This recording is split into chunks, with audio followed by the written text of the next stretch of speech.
செய்து வருகின்றது. உண்மையில் எங்களுடைய நிகழ்ச்சிகள் யாவும் இத்தகைய நிகழ்ச்சிகள் சனி அல்லது ஞாயிற்றுக்கிழமைகளிலேயே இடம்பெறுவது வழமை. ஆனால் இன்று வேலை நாள், வழமையாக வருகின்ற எங்களுடைய ஆர்வலர்கள் உறுப்பினர்களுக்கு இன்றைய நாள் சிரமமான ஒரு நாள் இருந்தும் எங்களுடைய இன்றைய இந்த பிரதம பேச்சாளராக கலந்து கொள்ள இருக்கக்கூடிய எங்களுடைய கஜேந்திரகுமார் பொன்னம்பலம் அவர்கள் இன்று காலை நாளை அதிகாலையே திரும்பி கொழும்புக்கு பயணமாக வேண்டியிருப்பதால் அவருடைய உரை எங்களுக்கு இந்த சூழ்நிலையில் அவசியம் என்கின்றதை கருத்தில் கொண்டு அவசர ஏற்பாடாக இன்றைய இந்த நிகழ்ச்சியை நாங்கள் ஒழுங்கு செய்திருக்கின்றோம். இந்த நிகழ்ச்சிக்கு வழமையாக நாங்கள் கடிதங்கள் அனுப்புவோம். ஆனால் எங்களுக்கு இருக்கக்கூடிய நேர இடைவெளி என்கின்றது அதற்கு பொருத்தமற்றது என்கின்றதினால் நானே உங்களுடன் 150 பேரை தெரிவு செய்து தொலைபேசியினூடாக நான் உரையாடி இருந்தேன். எங்களுடைய இந்த குறுகிய கால அழைப்பை ஏற்று இந்த நிகழ்ச்சிக்கு வருகை தந்திருக்கக்கூடிய உங்கள் எல்லோரையும் நான் இருகரம் கூப்பி முதலில் வரவேற்றுக் கொள்ளுகின்றேன். கடந்த 2 மாதங்களுக்கு முன்னர் என்னுடைய ஒரு நெருங்கிய நண்பர் தன்னுடைய மகளினுடைய திருமணச் சடங்குக்கு என்னை அழைப்பதற்காக அழைப்புதலோடு வந்தார். அதன் அடுத்து 2 நாள் எங்களுடைய இத்தகைய ஒரு நிகழ்ச்சி இருந்தது. நான் அவரிடம் இந்த நிகழ்ச்சிக்கு வருமாறு கோரியிருந்தேன். அவர் முகத்தை சுழித்து அரசியல் வேண்டாம் என்று சொல்லி சொன்னார். ஆனால் அதே நண்பர் தன்னுடைய தனிப்பட்ட பல விடயங்களை என்னூடாக நிறைவேற்றி இருக்கின்றார். ஒரு அரசியல்வாதியாக அவருடைய குடும்பம் சார்ந்து நான் பல விடயங்களை நிறைவேற்றி கொடுத்திருக்கின்றேன். நான் அவருக்கு சொன்ன விளக்கம், தயவு செய்து குறை நினைக்க வேண்டாம், உன்னுடைய மகளினுடைய திருமணத்தை நான் மனதார வாழ்த்துவேன். ஆனால் உன்னுடைய எந்த குடும்ப நிகழ்ச்சியிலும் நான் இனிமேல் கலந்து கொள்ள மாட்டேன். சிலவளை நான் சொன்னது உங்களுக்கு கடினமாக இருக்கலாம். ஆனால் எனக்கு அந்த பதிலை அவருக்கு சொல்ல வேண்டும் போல் இருந்தது. எல்லோரும் அரசியல்வாதிகளை நாடுகின்றார்கள். நான் பார்த்திருக்கின்றேன். யாழ்ப்பாண பல்கலைக்கழகத்தினுடைய பெரும் பேராசிரியர்கள் எல்லாம் இரவு நேரங்களில் போகக்கூடாத வீடுகளுக்குள் போய்விட்டு வெளியேறுவது போல பலாலி வீதியில் இருக்கின்ற ஏவிபி அலுவலகத்தில் இருந்து வெளியேறுவதை நான் பார்த்திருக்கின்றேன். எல்லா உதவிகளுக்கும், அது அரசு கட்சிகளாக இருக்கலாம், தமிழ் தேசிய கட்சிகளாக இருக்கலாம், எந்த அரசியல்வாதியாக இருக்கலாம், எங்களுடைய மக்களுக்கு உதவி தேவைப்படுகின்ற பொழுது அங்கே போகின்றார்கள். ஆனால் ஒரு அரசியல் நிகழ்ச்சிக்கு, மக்களை தெளிவூட்டுகின்ற நிகழ்ச்சிக்கு வாங்கு என்று சொல்லி சொன்னால் சி அதெல்லாம் தேவையில்லாத வேலை என்று சொல்லி சொல்லுகின்றார்கள். நாங்கள் முதல் அதனை மாற்ற வேண்டும் என்று சொல்லி நான் விரும்புகின்றேன். எங்களுடைய மக்கள் அறிவியல் ரீதியாக நீங்கள் பாடசாலையிலேயோ பல்கலைக்கழகங்களிலேயோ படித்து உங்களுடைய பட்டங்களை மேற்படுத்திக் கொண்டு உங்களுடைய வேலைகளை பார்த்துக் கொள்ளுகின்றீர்கள். ஆனால் எந்த பெரிய படித்த மனிதர்களுக்கும் கூட அரசியல் ரீதியான விளக்கம் என்கின்றது ஏதோ தங்களுக்கு தேவையில்லாதது என்கின்றது மாதிரி அவர்கள் நினைக்கின்றார்கள்.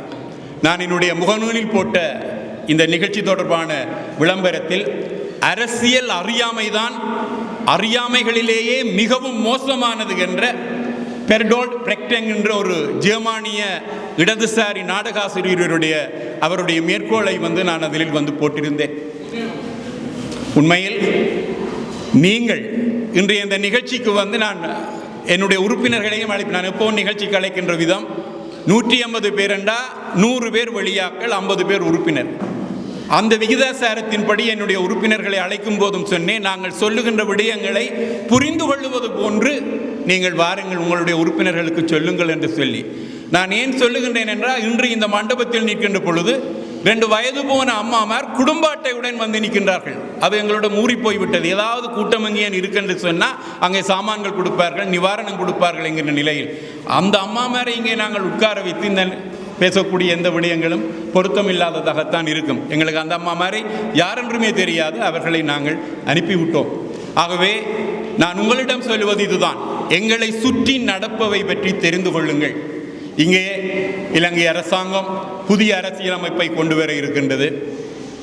அதனை ஒரு சாரார் ஆதரிக்கின்றார்கள். என்னை பொறுத்தவரையில் நான் சார்ந்த கஜேந்திரகுமார் பொன்னம்பலம் அவர்கள் சார்ந்த அணி இவர்கள் கொண்டு வருகின்ற இந்த ஒற்றையாட்சி என்கின்றது எங்களுக்கு எந்த பயனையும் தரப்போவதில்லை, எங்களை ஏமாற்றுகின்ற விடயம் என்று சொல்லி நாங்கள் வேறொரு வகையான சிந்தனையை வைத்திருக்கின்றோம். அதை அவர் சொல்லுவார். நாங்கள் தமிழ்நாட்டுக்கு போயிருந்தோம்.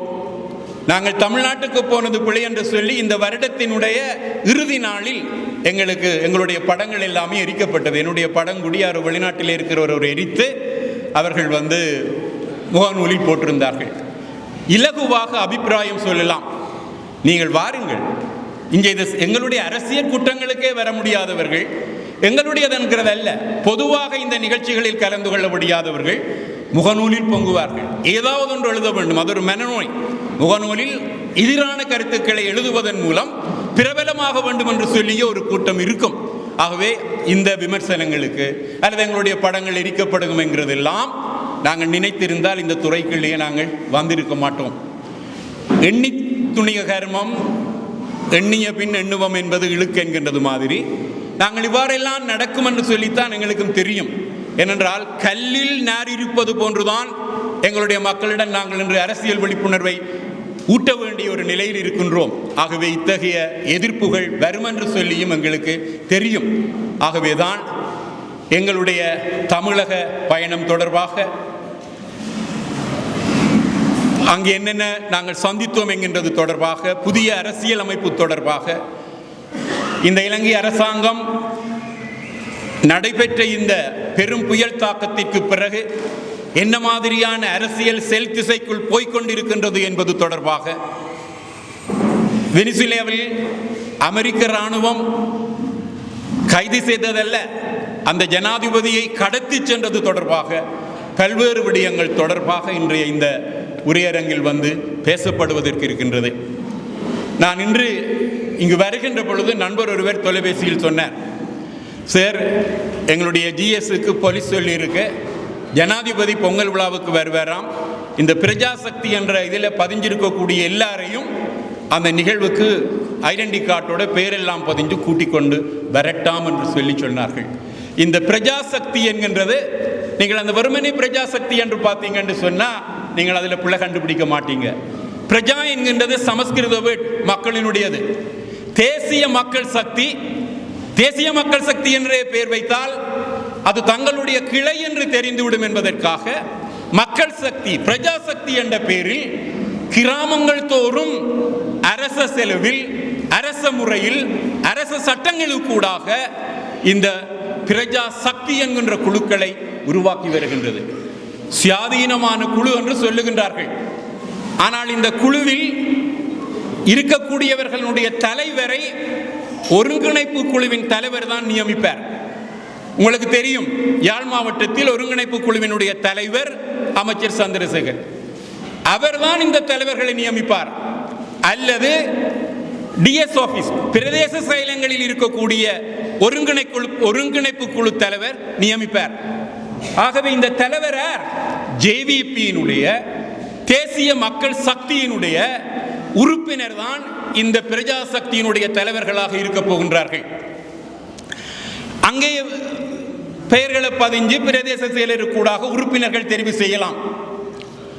மக்களால் தெரிவு செய்யப்பட்ட பிரதேச சபைகளுக்கு வட்டார உறுப்பினர்கள் இருக்கத்தக்கதாக அந்த தேர்தலில் தோற்றுப்போன உறுப்பினர்களை நியமித்து சட்டத்திற்கு புறம்பாக, நிர்வாகத்துக்கு முரணாக அவர்கள் தங்களுடைய கிளைகளை இங்கே உருவாக்கி வருகின்றார்கள்.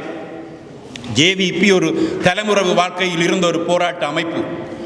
அதுக்கு எவ்வாறு கிராமங்களில் தனது கட்டமைப்புகளை நிறுவுவது என்கின்றது அத்துப்படி. அதை அடிப்படையாக கொண்டு இருந்த சகல கிராமங்களிலும் தனக்கான கட்டமைப்புகளை, தனக்கான கிளைகளை உருவாக்கி வருகின்றது பிரஜாசக்தி என்ற பெயரில். இது ஆபத்தானது, சட்ட வலுவற்றது. இதனை நாங்கள் எதிர்க்க வேண்டும் என்கின்றதை உங்களிடம் தாழ்மையாக கேட்டுக்கொள்கின்றேன். ஏவிபி என்கின்றது ஒரு விச கிருமி. அது கிருமி என்கின்றது தமிழ் தேசிய விடுதலையை அடியோடு நிராகரிக்கின்ற ஒரு அமைப்பு. நாங்கள் வெளி கவர்ச்சிக்கு நம்பி இந்த வெள்ளத்துக்கு வெளிநாடுகள் அள்ளி கொடுத்த புயல் நிவாரணங்களை இவர்கள் கிள்ளித்தரிக்கிறார்கள் என்கின்றதை வைத்து அவர்கள் பரவாயில்லை என்று சொல்லுகின்ற மக்களுக்கும் சரியான விளக்கங்களை நீங்கள் சொல்லுங்கள். இந்த அரங்கில் பேசுவதற்காக இருவர் காத்திருக்கின்றார்கள். நான் உங்களிடம் எப்போதுமே பேசக்கூடியவன். எங்களுடைய இருவரையும் விட்டால் பிடிக்கின்றது கஷ்டம். கருத்துரைகளை தமிழ் தேசிய மக்கள் முன்னணியினுடைய தலைவரும் தமிழ் தேசிய பேரவையினுடைய தலைவருமான கௌரவ நாடாளுமன்ற உறுப்பினர் திருவாளர் கஜேந்திரகுமார் பொன்னம்பலம் அவர்கள் முதலில் நிகழ்த்துவார்.